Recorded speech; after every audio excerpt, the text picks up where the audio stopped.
Salam alaikum. Donc, c'est une heure pas très bonne pour avoir du monde, mais le but est d'enregistrer et puis de monter ça sur YouTube après. Donc, c'est pas important qu'on soit une personne ou 20, 30. C'est pas grave.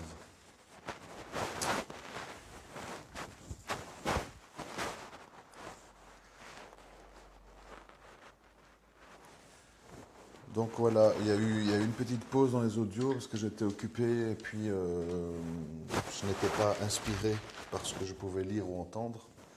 Donc je ne fais pas des audios pour faire des audios.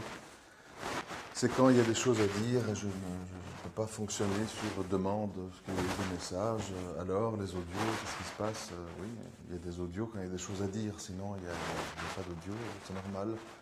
On n'est pas là, il y a suffisamment de choses à lire et à écouter que pour ne pas rajouter du bruit inutile. Donc, j'estime qu'il faut s'exprimer quand on a des choses nouvelles ou importantes ou intéressantes à dire, et pas juste pour faire acte de présence.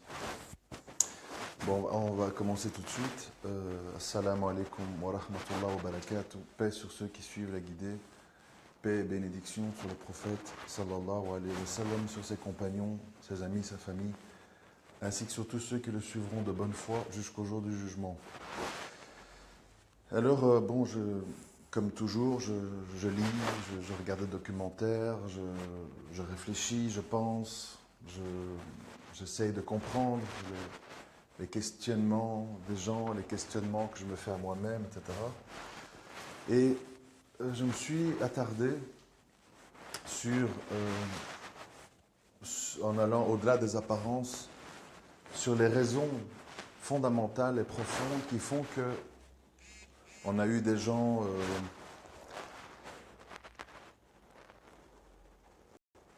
Oui, désolé, j'espère qu'on m'entend. On a eu donc des gens qui ont adhéré au nazisme il y a à peu près un demi-siècle.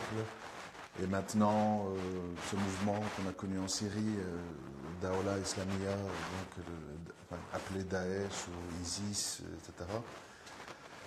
Et j'essaie d'aller plus loin que les apparences. J'essaie de réfléchir au-delà de les bons, les méchants, les fous, les gentils.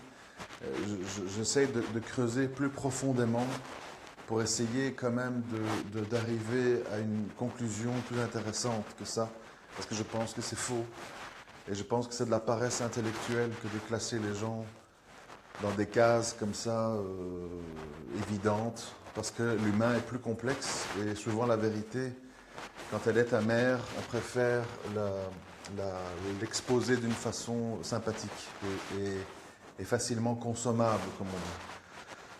Et ce que je suis arrivé comme conclusion, c'est qu'en fait, il y a des êtres humains, jeunes, moins jeunes, des femmes, des hommes, peu importe, noirs, blancs et compagnie,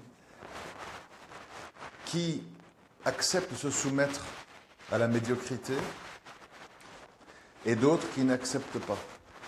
Ça commence comme ça en fait.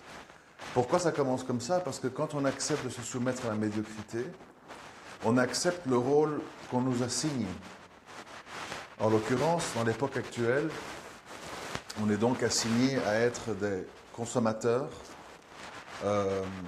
égoïstes, individualistes, qui ne réfléchissent pas trop et qui cherchent à se divertir pour oublier leurs soucis, etc. C'est-à-dire qu'on assiste dans des séries télé, dans les clips, etc., à des mouvements automatiques qu'on reproduit dans nos vies, puisqu'on est endoctriné sans s'en rendre compte. Et on voit dans toutes les séries que quand les protagonistes ont des problèmes, des disputes, ils vont vers le mini-bar se servir un verre d'alcool. On voit les vengeances, etc. Donc on voit qu'ils ont des réactions bassement animales. Et donc, face à tout ça, vous voyez bien les soldes, Black Friday, Halloween, toute la civilisation dans laquelle on vit, nouvel iPhone et compagnie. En fait, il y a des gens qui ont l'apparence d'être humains, qui ont l'air d'être des humains, qui sont parfois très gentils, très bien éduqués, très polis, ça n'a rien à voir, très agréables à vivre, à fréquenter, j'en connais plein, mais qui ont en fait qui ont en fait accepté leurs conditions, c'est-à-dire leurs conditions d'humain animal, médiocre, consommateur, et qui suit le troupeau en sachant et en acceptant le fait que s'ils ne font pas ça, ils vont avoir une vie compliquée et difficile. Et en sens inverse, il y a des gens dans lesquels on peut très très facilement inclure tout ce que j'ai cité plus tôt, donc les nazis, extrémistes musulmans, etc., qui sont en fait, évidemment, des gens excessifs, des gens maladroits, des gens qui ont fait des dégâts. Mais moi, ce qui m'intéresse, c'est le pourquoi. Moi, toujours les constats, c'est pas très intéressant. Donc, ce qui est intéressant, c'est se dire pourquoi ces gens, ils en arrivent là. Pourquoi des Allemands normaux, intelligents, qui allaient à l'opéra, qui avaient des amis juifs et qui vivaient comme ça, pourquoi tout d'un coup, ils adhèrent au discours d'Hitler, ils le soutiennent, ils le financent, ils donnent leurs enfants à la guerre, enfin, une adhésion totale. Il se passe quelque chose quand même, c'est pas du domaine de la magie.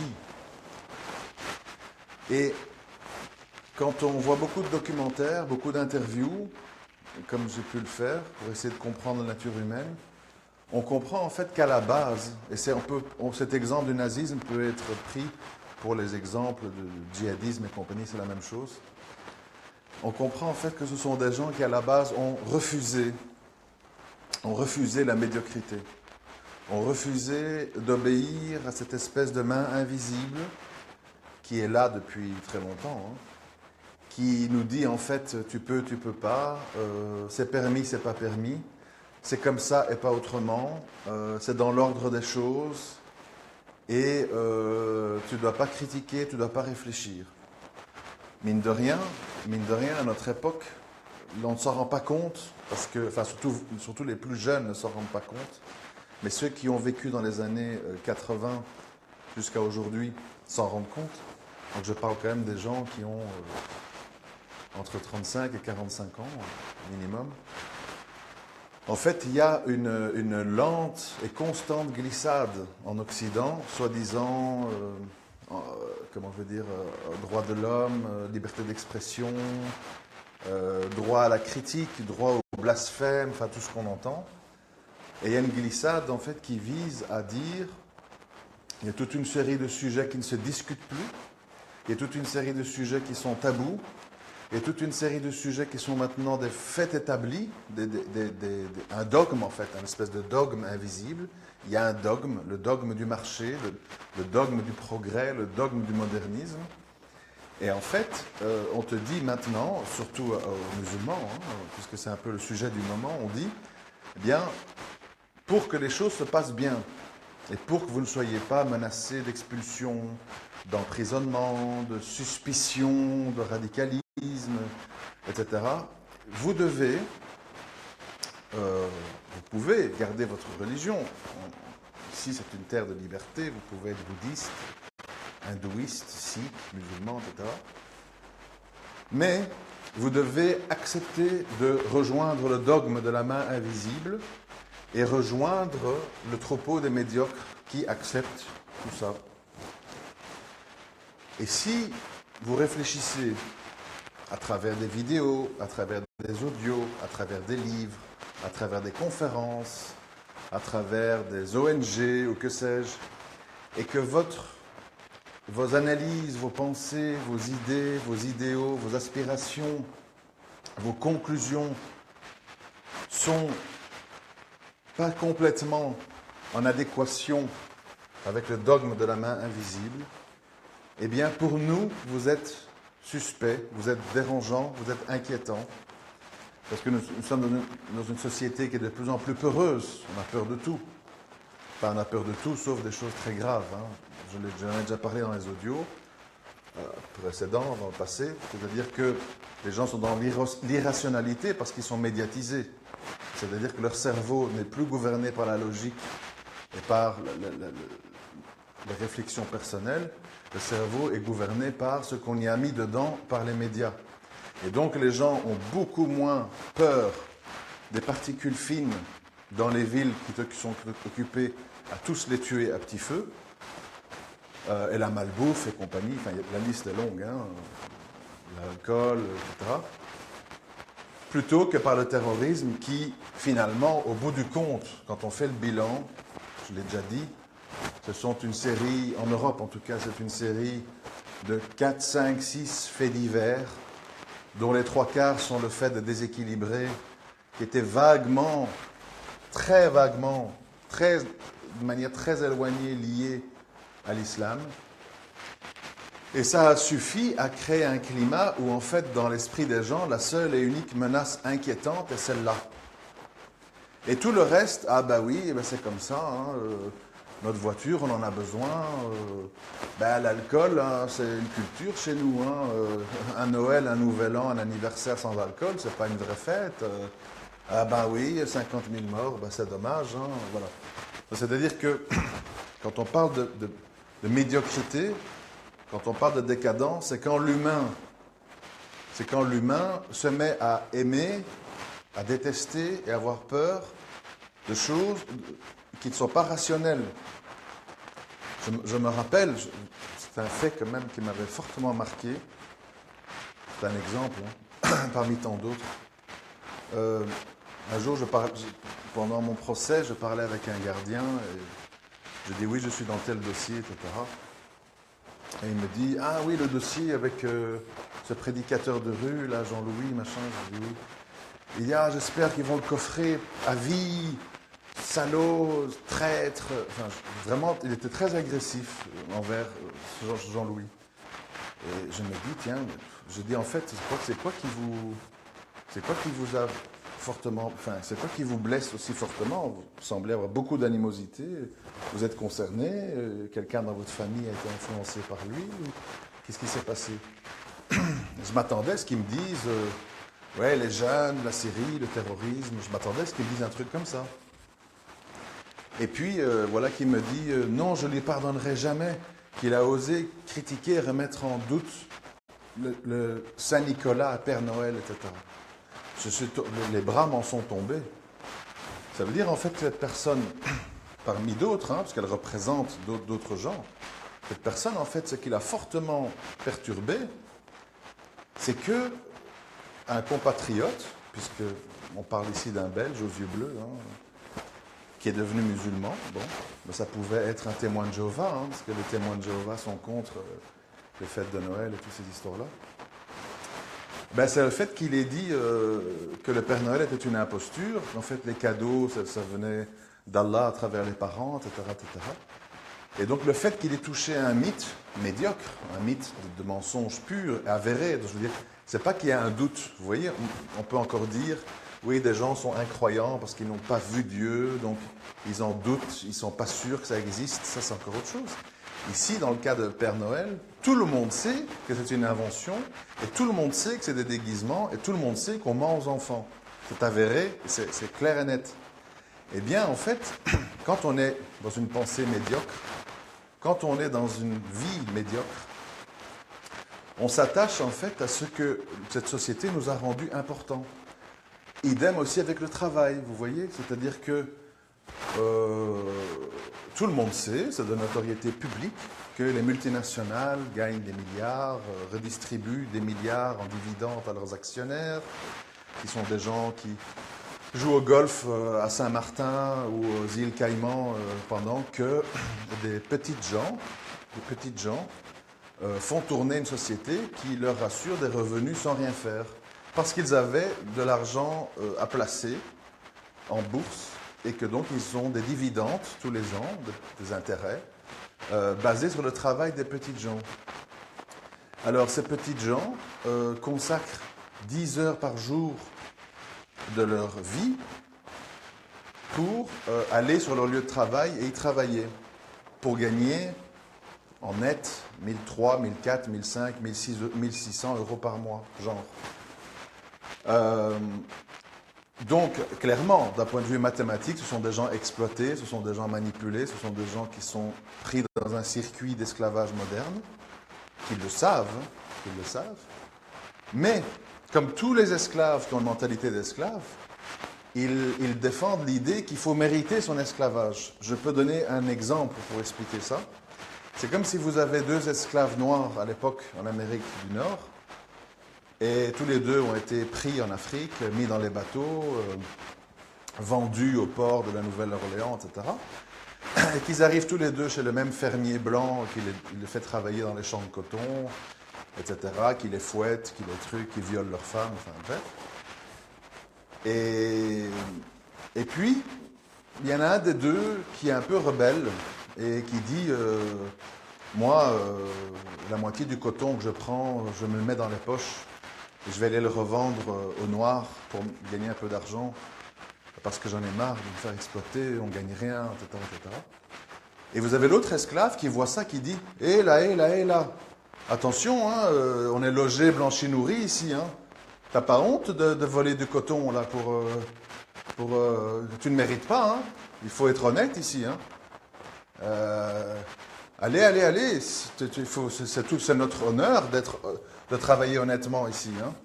Tu n'as pas d'honneur à traîner là, à pas travailler comme il faut, à voler. Donc, ce que je veux dire par là, c'est qu'en fait, à un moment donné, l'esclave souffre de sa condition, on le voit. Les gens boivent, les gens se droguent, fument du shit, les gens vont chez des psychiatres, les gens doivent aller en vacances 2-3 fois par an, sinon ils tombent en dépression, ils ont des burn-out. Les gens fument, les gens divorcent, les gens ont des dettes, les gens sont dans la surconsommation pour oublier leur situation. Ils achètent le dernier écran OLED à la mode, etc. Tout ça fait partie d'un système, c'est-à-dire on divise, on détruit, et comme la bête est apeurée et scellée, elle se met à avoir des comportements de survie, des comportements pour oublier. Mais ça, c'est une étape du processus.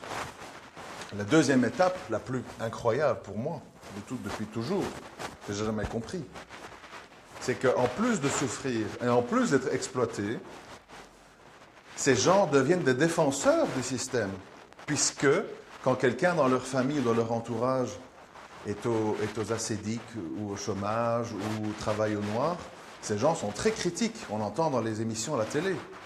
Oui, tous ces fainéants qui vivent sur notre dos et on paye des impôts et il faut le mettre au travail, il faut diminuer leurs allocations.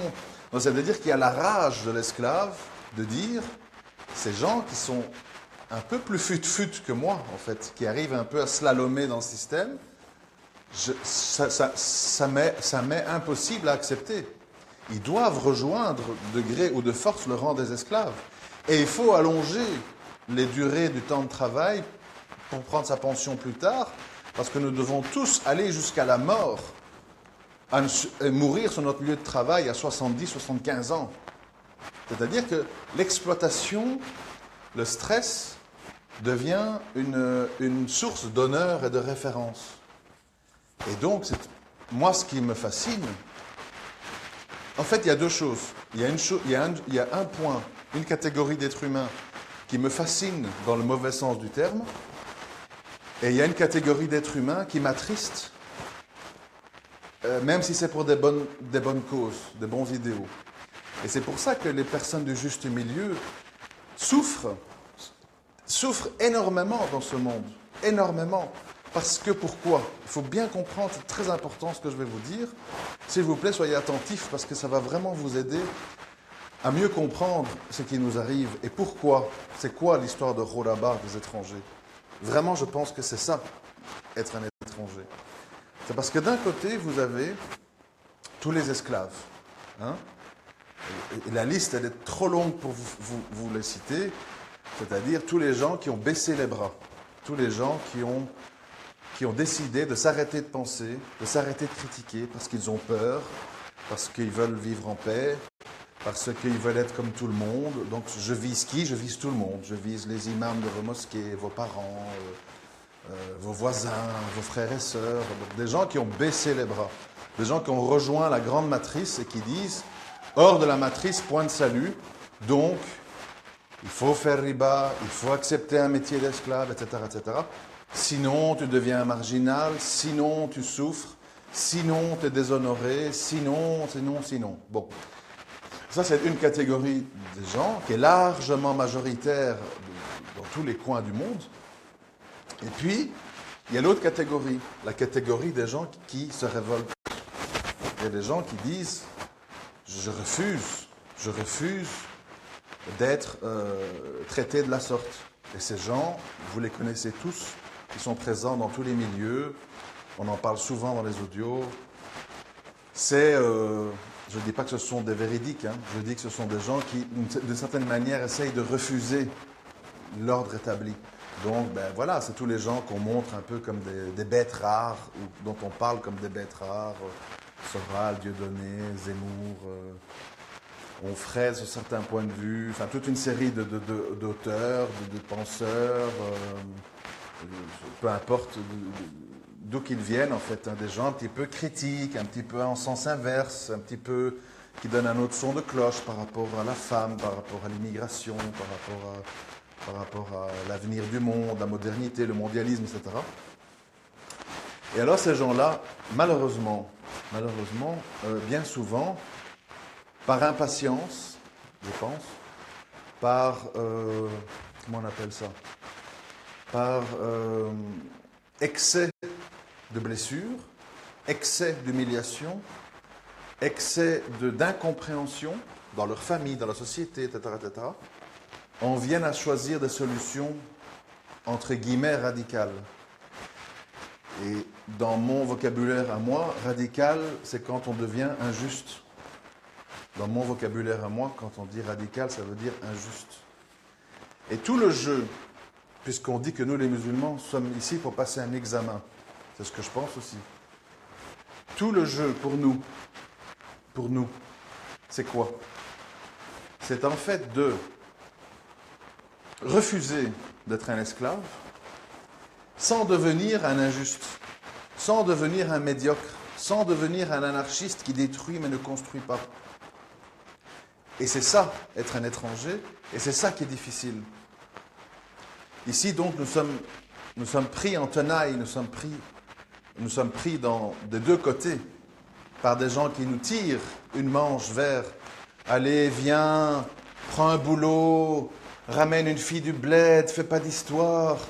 Fais un petit crédit, il y a la Ligue des musulmans d'Europe qui a dit que c'était pas grave, sois raisonnable, arrête avec ta barbe et ton voile, tu vas nous faire des histoires, etc., etc. Je vous passe tous les autres exemples qu'on peut donner. Donc il y a cette manche-là qu'on nous tire, et puis il y a l'autre manche qu'on tire.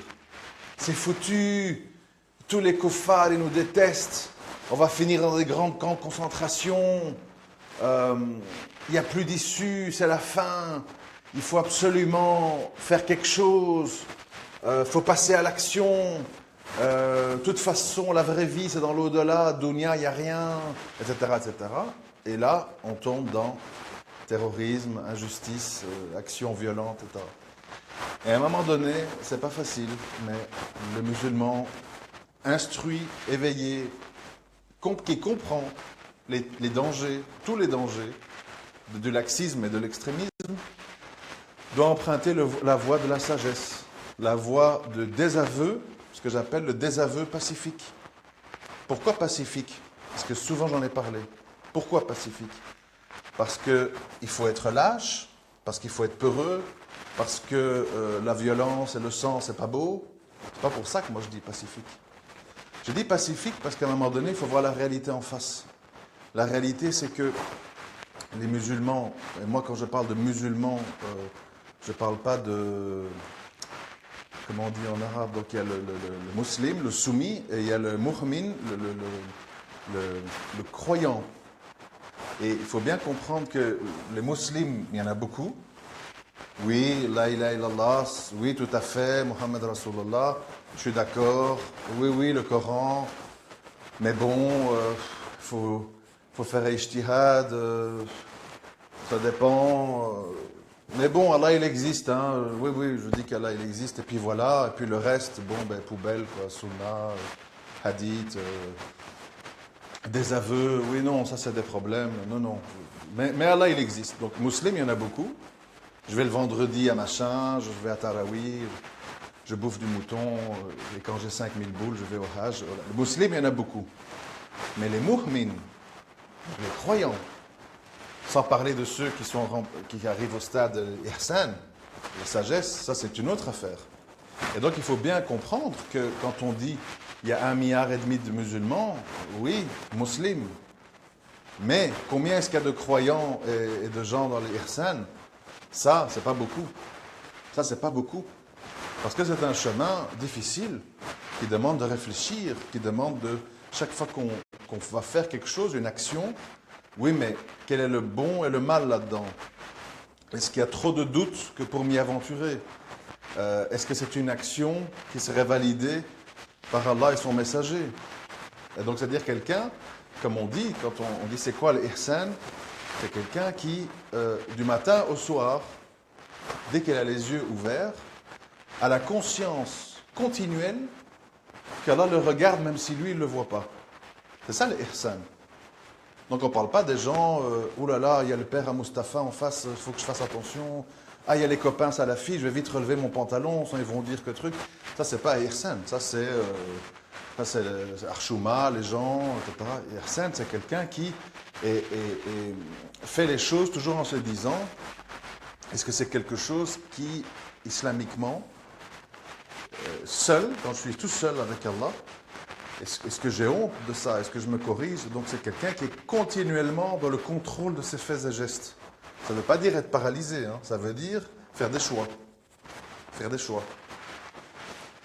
Et ça c'est beaucoup, beaucoup plus rare. Ça, c'est beaucoup plus rare. Quand je dis faire des choix, je vous donne un exemple. Hein.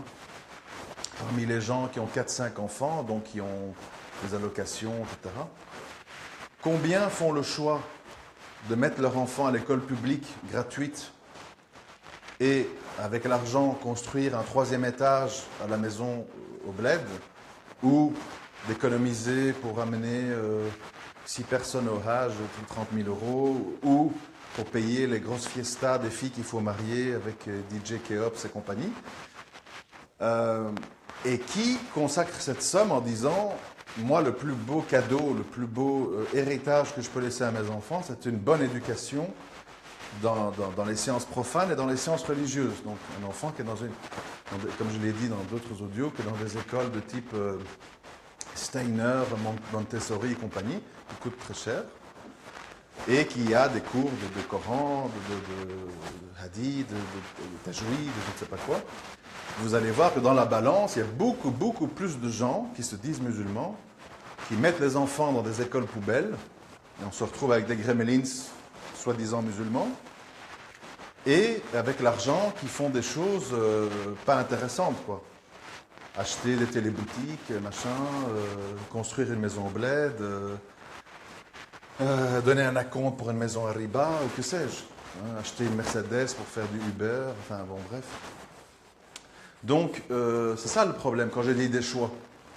Est-ce qu'on fait des choix en se disant, est-ce que le choix que je vais faire avec mon argent, avec mon temps, avec mon travail, avec mes pensées, est-ce qu'il va être le meilleur choix possible pour rencontrer l'agrément d'Allah? Ça, c'est le vrai croyant. Et si on va si mal, et si tout va si mal, nous, nos couples, nos histoires, nos enfants, les hijras, les trucs, le djihad fi sabilillah, pourquoi ça va si mal? C'est parce que, la réponse elle est là, c'est parce que nous sommes, malheureusement, je ne m'en réjouis pas, nous sommes majoritairement des musulmans de façade, des musulmans esclaves, des musulmans complices, des musulmans soumis aux savants du palais ou aux savants des institutions. Et nous ne sommes pas des musulmans qui avons le courage d'être dans la sagesse, dans la croyance, et dans les scrupules et dans des choix de vie conformes à ce qu'Allah attend de nous, tout simplement. Voilà, je voulais juste partager ça avec vous aujourd'hui. On en reparlera en temps voulu. À très bientôt, Inch'Allah. Assalamu alaikum wa rahmatullah wa barakatuh.